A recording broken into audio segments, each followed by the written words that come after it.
ఒక పిసినారి వాడు ఉండేవాడు. వాడు ఎంత పిసినారి అంటే తను జాబ్ చేస్తూ ఉన్నా కూడా లాస్ట్కి బెడ్షీట్లు కూడా మార్చేవాడు కాదు, అవి చినిగిపోయేదాకా వాడేవాడు. ఆఫీస్కి వెళ్తూ కూడా షర్టు ప్యాంటు ఐరన్ చేసుకుంటే ఎక్కడ డబ్బులు అయిపోతాయని ఆ నలిగిపోయిన బట్టలతోనే వెళ్తుండేవాడు. చివరికి పెళ్ళి కూడా చేసుకోలేదు, ఎందుకంటే ఖర్చులు పెరిగిపోతాయి. తర్వాత పిల్లలు పుడతారు, వాళ్ళకి ఖర్చులు పెరిగిపోతాయి, ట్యూషన్ ఫీజు అది ఇది అని.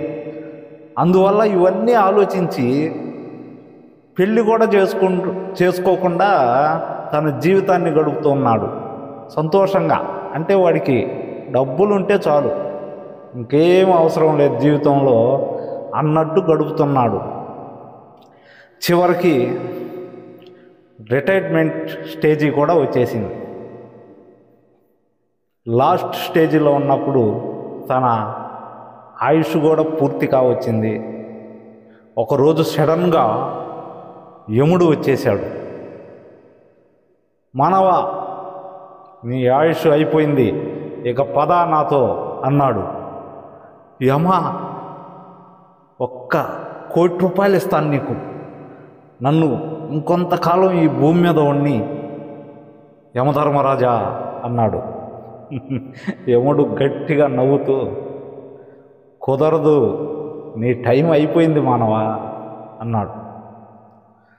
సరే యమ, 2 నిమిషాలన్న టైం ఇవ్వు, కొంచెం పని ఉందని అడిగితే సరే అని పర్మిషన్ ఇచ్చాడు. గబగబా పిసినారి వాడు ఒక లెటర్ రాసి